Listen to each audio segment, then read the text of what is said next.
नमस्कार, अस्सलाम वालेकुम दोस्तों। मैं आपका याज खान। आज हम बात करेंगे परवरिश। इस परवरिश में माँ, बाप और बच्चे हम परवरिश में बच्चों की बात करते हैं कि बच्चों की परवरिश माँ बाप ही करते हैं, और सबसे ज्यादा माँ, क्योंकि माँ ही जो है बच्चों के साथ ज्यादा रहती है, क्योंकि माँ ही बच्चे को जन्म देती है। बच्चे जो बिगड़ते हैं उसमें माँ का ज्यादा योगदान होता है। मैं दोस्तों आज परवरिश की बात कर रही हूं, मैं किसी चीज को दोषारोपण नहीं कर रहा हूं, मैं एक बात कह रहा हूं, इस समझने का विषय है। तो जो बच्चे बिगड़ते हैं उसमें ज्यादा योगदान माँ का होता है, क्योंकि बच्चे माँ के साथ ज्यादा रहते हैं। बच्चा ने कोई जिद किया, छोटा बच्चा है, माँ तुरंत बोलती है, कर देते हैं। बच्चा रोने लगता है, वाऊ वाऊ वाऊ वाऊ वाऊ, अरे रो रहा है यार, चलो दे देते हैं। पता चला कि वहां पे सामान रखा हुआ तोड़ दिया, वहां पे सामान कुछ रखा हुआ गिरा दिया, मेहमान आए हुए हैं, वहां पे खाने पीने का सामान रखा, कुछ उठा लिया, कुछ गिरा दिया, है ना। तो बोलते अरे जाने दे, बच्चा है, बच्चा है, बच्चा है, छोड़ दे। लेकिन नहीं,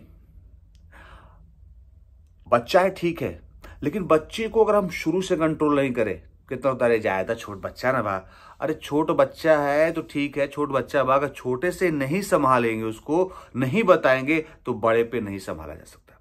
अब फॉर एग्जाम्पल, उदाहरण के तौर पर कैन, बांस देखते हैं, बांस गांव में पतला सा कैन होता है, उसको बोलते हैं, छोटा सा जो निकला होता है कैन, तो उसको जैसे भी मोड़ दो, वही बच्चा है, अभी जैसा भी मोड़ दो, जैसा भी कर दो, अगर वो बड़ा होकर बांस बन जाता है, ये मोटा साइज का बांस बन जाता है। अब उसको तोड़ सकते हैं, घुमा सकते हैं, अपने हिसाब से मरोड़ सकते हैं? नहीं।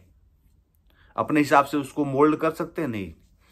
तो कहने का मतलब यह है कि ठीक है, बच्चा है तो बच्चे को उसी समय जब समझाना शुरू करेंगे तभी तो वो उसकी आदत पड़ेगी समझने की। अगर बच्चे को शुरू से नहीं समझाएंगे तो कब समझाएंगे? जब बड़ा हो जाएगा वो तब सुनेगा ही नहीं, उसकी आदत ही नहीं रहेगी सुनने की आपको, क्योंकि छोटा में तो आपने उसको समझाया ही नहीं। छोटा में तो अरे हमारा बबुआ हा जायदा बच्चा बटे बड़ हो, अरे बड़ हो नहीं। जब छोटा है तभी वो समझेगा, तभी वो सीखेगा। मान लो चला पोए पोए पोए कोई आइसक्रीम वाला आ गया, सर्दी है, नाक बह रहा है, आइसक्रीम दिला दी, रो रहा था, अरे नहीं यार सर्दी जुकाम है, रो रहा था, मत खिलाओ, उसके हेल्थ के लिए अच्छा नहीं है, रो रहा था। तो उसको जो चीज कहे, जो चीज के लिए जिद फाड़ने लगे, मारे हाथ पैर मारने लगे, आप उसको दिला दो तो उसकी आदत बन जाएगी, जिद करने लगेगा। नहीं, उसको मारो, और उसको अभी नहीं मारोगे तो कब, क्या जवानी पे मारोगे क्या बेटे को, बेटी को? नहीं ना।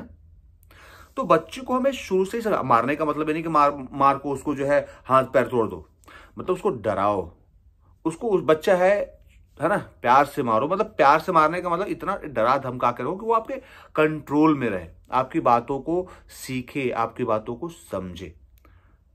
नहीं तो क्या होगा, अगर आप उसकी हर बात को मानेंगे बचपन से ही तो वो उसका आदी हो जाएगा, उसके वो हैबिट में हो जाएगा, और माँ लोग इसमें ज्यादा सपोर्ट करती हैं।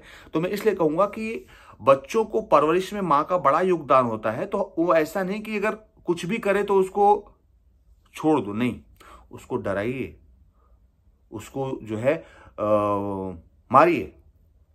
अब मारने का मतलब ये नहीं कि उसको हाथ पैर, तो मतलब वही फिर कह रहा हूं, बच्चा है कि उसके मन में डर हो, भय बिन प्रीत कहाँ, उसके मन में आपका प्यार है, बच्चा है, लेकिन उसके मन में आपके भय भी बना रहना चाहिए कि नहीं, मैं ये गलती करूंगी, ये गलती करूंगा तो मेरे माँ मेरे बाप मारेंगे मुझे, ये बच्चों के मन में रहना चाहिए। तो वही मैं कहना चाह रहा था कि कोई भी डिमांड कर दे, कोई भी कुछ कर दे, तो आप उन लोगों की चीजों को पूरा कर देंगे तो नहीं होगा। अब जैसे बच्चा बड़ा हो जाता है, शादी हो गई, अब शादी हो गई, वो बोलेगा अरे तो हमारा लड़का बाबा जन बा पतो का ना, पतो आयल, पतो अपना कब्जा में कर लेलस। अरे पतो अपने कब्जा में क्या कर लेलस? मतलब आपने, आपका बेटा आप शुरू से ही आपके कंट्रोल में नहीं था। फिर अगर बच्चा पे आपका कंट्रोल रहेगा शुरू से ही ना, तो वो बच्चा बड़ा भी हो जाएगा तो भी कोई भी डिसीजन करेगा या तो आप लोगों से पूछ के करेगा। तो वही चीज है कि हम गलतियां हम खुद करते हैं, स्वयं करते हैं, और दोषारोपण बाद में हम वही दोषारोपण हम बच्चे पे डाल देते हैं। तो बच्चे का परवरिश जो होना चाहिए वो बड़े तरीके से ना होना चाहिए। ऐसा नहीं कि बच्चा कुछ भी मांगे, कुछ भी दे दे, कुछ भी जिद करे।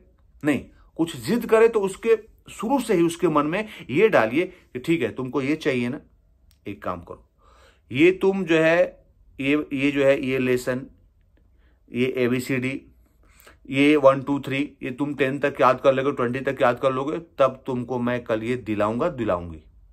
उसके मन में ऐसा हैबिट डालिए, उसको ऐसे आदत में उसका शुमार करवाइए, ताकि उसको लगेगा नहीं यार ये चीज मिलेगी नहीं मुझे, हर चीज मैं जो मांगूंगा मिलेगा नहीं, या ये चीज तब मिलेगा जब मैं ये काम करूंगा। तो उसके मन में शुरू से ही ये चीजें आनी चाहिए। क्या होता है कि हम इंसान आदत पे जीते हैं, तो शुरू से ही बच्चे के मन में ऐसा चीजें आप डालिए ताकि वो आगे चल के उस चीज का हैबिचुअल बने, उस रास्ते पे चले। तो मैं यही कहना चाह रहा था कि ये बहुत जरूरी है एक बच्चे की परवरिश के लिए। माँ बाप को किस तरह से बच्चे से पेश आना चाहिए, इतना लाड प्यार भी ना कर दे कि जो है आगे चल के वो बहुत नुकसानदायक बने, आगे चल के वो हमारे लिए हानिकारक साबित हो। तो ये बहुत ज़रूरी है। और आजकल के ये भी देखते हैं कि आजकल की जो है लड़कियां जब पेट से रहती है, प्रेग्नेंट हो जाती हैं, तो बिल्कुल काम धंधा भी छोड़ देती है। अरे हम तो प्रेग्नेंट है, ये है आराम।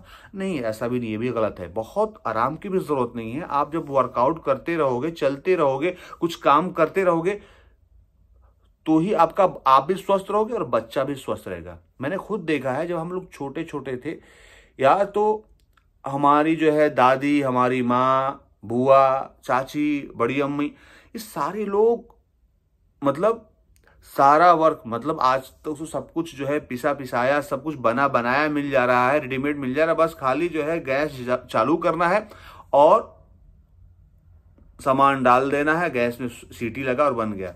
पहले तो यार सोचो कि यार जलाने के लिए लोग पत्तियां, गोबर पाथते थे, पत्तियां बिन के लाते थे, सरसों का टंठल होता था वो काट के लाते थे, सुखाते थे, वो जलाने का साधन इकट्ठा करते थे। आज तो गैस है, यूं माचिस भरा फूकते थे, आंख में धुआं है, बारिश के दिनों में गीले हो जाते थे पत्ती, गोईठा। तो कितनी मेहनत करनी पड़ती थी। आज की औरतें बोलती है कि अरे हम तो कितनी मेहनत करते हैं। सोचिए, आग जलाने के लिए कितनी मेहनत करनी पड़ती थी। खाना बनाने के लिए जो गेहूं रहता था घर पे ही जाता में पीसना पड़ता था। हमने खुद देखा है। ये परिवर्तन तो मुझे लगता है ये 15 साल में, 15 साल में परिवर्तन आए। ये जाता में जो है आटा पीस रहे, वही आटा घर घर पे पीसा और फिर वो साना, फिर बनाना। मतलब गेहूं से आटा बनाना है, फिर उसको चालना है, फिर उसको सानना है, फिर आग जला के चूल्हे में रोटी बनाना। कितने, एक रोटी बनाने के लिए कितने प्रोसेस। अब ऐसी प्रोसेस सोच लीजिए, चावल का भी वैसी प्रोसेस था। तो ये तो बड़ा विस्तार हो जाएगा। तो कहने का मतलब ये है कि आप लोग खुद देखिए कि जो है बच्चों की परवरिश के लिए हमें बड़ा ध्यान रखना पड़ेगा कि किस तरह से हम अपने बच्चे की परवरिश करें। उसमें माँ का बहुत ज़्यादा योगदान होता है, बाप का भी होता है, ऐसा नहीं करूँगा, बल्कि माँ का ज़्यादा योगदान होता है। तो जितनी भी मतलब फीमेल्स लोग हैं, जितनी भी लड़कियाँ हैं, उन लड़कियों से मैं यही कहूँगा कि आप लोग बच्चों की हर ख्वाहिश ना पूरी करें। गलती करे तो डांटिए, डराइए, क्योंकि शुरू से ही आप उनको अपने बस में रखेंगी, तभी आगे बड़े चल के ही आपकी बात को सुनेंगे और समझेंगे और आपकी बातों को मानेंगे। और ये बात पिता पे भी लागू होता है, दोनों के लिए लागू होता है कि बच्चों को जो है किस तरह से आप रखिए। और चलिए, और इस ब्लॉग के माध्यम से मैं इतना ही कहना चाहूँगा। अगर मैंने कुछ गलत बोला हो और किसी को बुरा लगा हो तो क्षमा चाहूँगा, और नेक्स्ट ब्लॉग में फिर मिलूँगा। आप लोग अपना ख्याल रखिए, दुआओं में मुझे याद रखिए। सबको प्रणाम, सबको सलाम, लव यू ऑल, जय भारत, जय हिंद। Take care everyone.